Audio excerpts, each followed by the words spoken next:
Muy buenas noches, bienvenidos a un nuevo programa de alto perfil, como todos los días lunes y desde hace 10 años, ¿no? En esta 10ª temporada, encontrándonos siempre en un espacio de identidad salteña. Usted siempre me escucha decir que en este mundo tan globalizado, qué importante, ¿no? Que nosotros sepamos afianzar estas tradiciones. Y ahí vamos siempre, ¿no? Buceando, en donde vamos encontrando buenas cosas que nos ayuden al buen vivir. Y cada vez que tenemos un visitante en Salta, un amigo, tratamos de que, bueno, que nos dé su mensaje. Y hoy tengo una gran oportunidad de estar con un abogado, un juez de familia, juez del fuero laboral, fue embajador, pero sobre todo un ser humano que está dedicado, fíjese usted, a hablar de la niñez, de la familia, de eso que siempre decimos es la base de toda sociedad. Y por eso, si no sembramos valores en nuestra comunidad, es imposible que podamos enfrentarnos como argentinos también a los desafíos de mañana. Por eso hoy, desde el living de mi casa, vamos a charlar con el doctor Carlos Antonio Romano. Como les decía, además de ser docente universitario, fue presidente del Tribunal Colegiado de Instancia Única del Fuero de Familia, fue juez laboral también, embajador, para justamente ocuparse de lo que es la niñez en el ámbito de la investigación y la promoción de convenios internacionales. Ha desarrollado una vasta actividad en todo lo que se refiere al ámbito de la niñez y la familia, profesor titular en dependencias anexas a la Universidad de Morón, ha escrito además. Bueno, el profesor lo veo acá de muchísimas cátedras en distintos lugares, distintas universidades. Ya nos va a contar Carlos cuáles son esas experiencias docentes más ricas. Y por otro lado, además, ha escrito varios libros, entre ellos autor de Restitución Internacional de Menores, autor de La Niñez, Orientación para la Aplicación de la Ley y los Derechos de Menores de Edad, autor de SPES, Ediciones Cimarrón, bueno, un autor de Abogado del Niño, gran ausente, editorial La Juane. Bueno, ya nos va a contar Carlos aquí, como hacemos todos los lunes, desde el living de mi casa, para ayudarnos a comprender un poquito más esto que, si bien es un programa cultural, hablar de la niñez y la familia tiene que ver con la cultura de la vida. Vamos, señor director, una pequeña pausa, enseguida con Carlos Antonio Romano.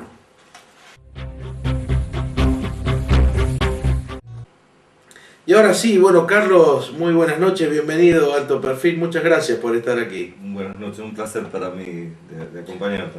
Carlos, ahí, bueno, yo estaba presentándote como juez de familia, pero sobre todo un hombre dedicado a la niñez y a estudiar el tema del niño, ¿no? Y cómo las vulnerabilidades que tienen nuestros jóvenes hoy se ven de alguna manera en lo que nos pasa de tantos chicos que ni estudian ni trabajan, chicos con muchas vulnerabilidades. Me gustaría ver que empecemos un poco por esa vocación tuya, por dedicarte a este tema, ¿no? Decís bien, justamente las debilidades que tiene esta sociedad son niños que no fueron atendidos, resguardados, alimentados, bien educados. Esto es lo que vivimos hoy día, ¿no? Lo que cosechamos. Ahí hay una experiencia muy linda cuando lo escuchamos al doctor Abel Albino, porque habla de la Fundación Conina, habla hasta de la desnutrición que tienen muchos de nuestros hijos de la Argentina y que van a ser supuestamente el día de mañana sin posibilidades, ¿no?, de crecimiento intelectual. El doctor Albino lo enfoca muy bien, yo lo he charlado, lo he escuchado, más la sumatoria de las otras vulnerabilidades. El gran aumento del abuso, el gran aumento de las sustracciones, y por sobre todo lo que, bueno, he manejado casi toda mi vida, que es el tema de las adicciones. A lo cual le agregás la carencia emocional. Hay un sistema educativo de 30 años para la época que viene abandonando mucho el campo emotivo de la niñez. Cuando uno habla de niñez, seguramente es desde el chico por nacer, me imagino, ¿no? Que uno habla de esa etapa. Y por otro lado, hay todo un tema escolar también, ¿no? Y educativo. ¿Cómo has podido llevar adelante desde esta función de juez, sobre todo, ¿no? En un fuero familiar? O analizame, o me gustaría preguntarte sobre tu mirada sobre la familia argentina en este momento, ¿no? Es muy interesante, porque la mirada que tiene un juez no la tiene ni un catedrático que conversaba fuera de cámara, ni la puede concebir. A veces un político tiene mucho que ver con una realidad. La familia no es la que queremos, sino es una realidad que tiene que ver con un cambio antropológico. Cuando hay cambio, no es una época de cambio, es un verdadero cambio de época. Nosotros antropológicamente venimos de una visión tribal, donde muchas cosas de la vulnerabilidad de un niño estaban abastecidas dentro del propio clan. Después hicimos la mononuclear, la ensayamos mal. Esa niñez que antes estaba cubierta dentro del esquema macrofamiliar pasó a la calle. Ahí está.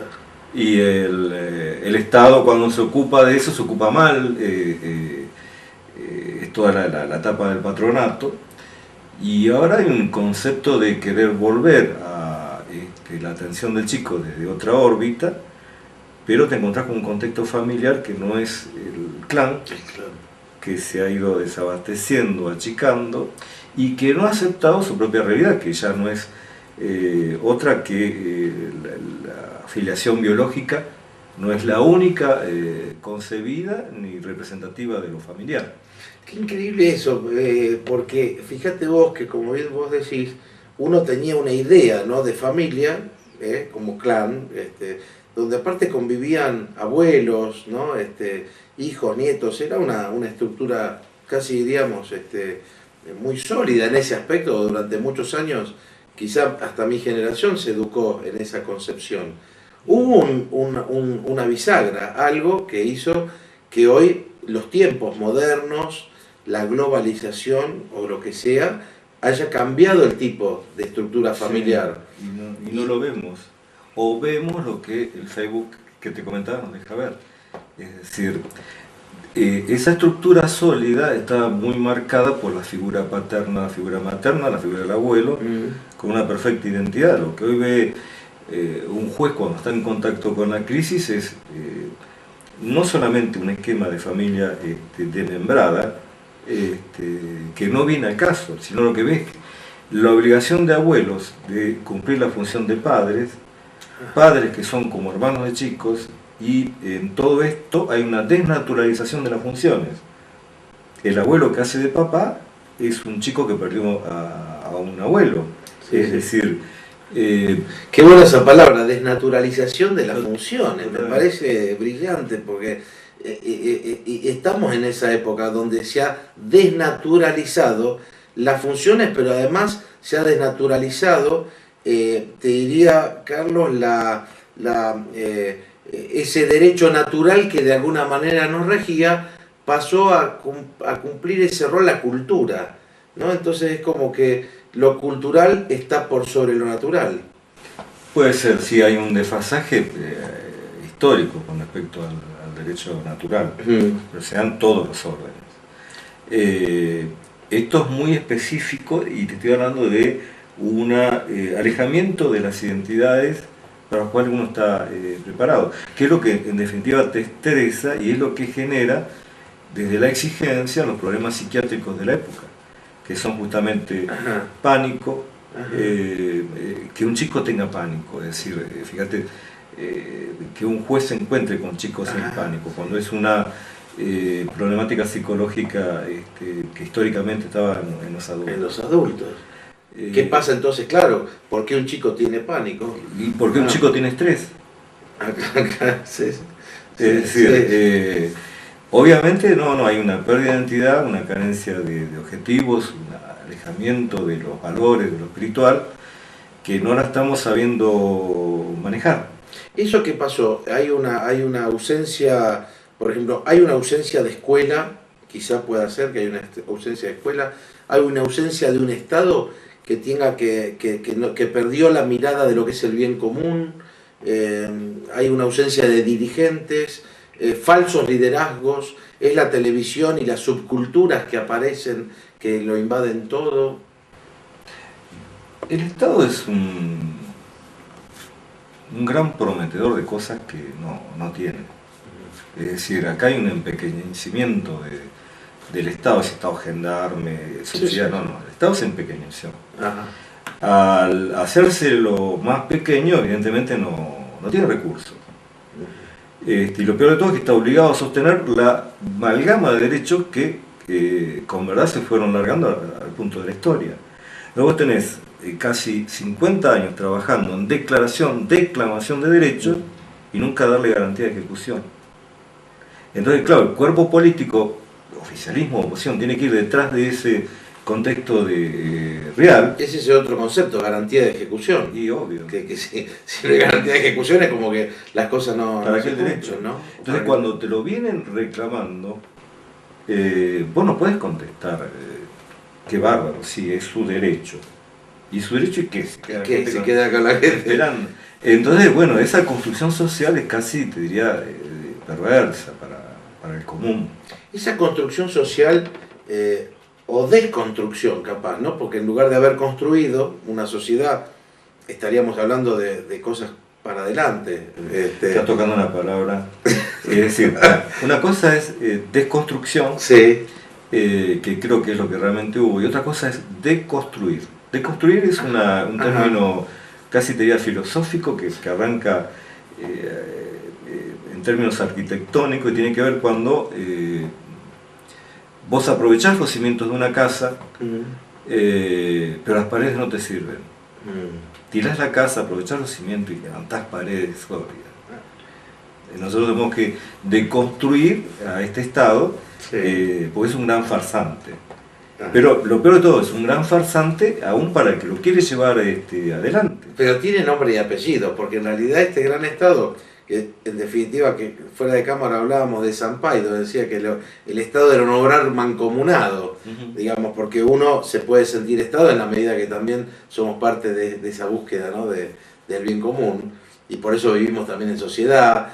Pero por otro lado, tiene nombre y apellido aquellos que no, yo digo, no sé, aquellos que de alguna manera tienen la responsabilidad de conducir destinos.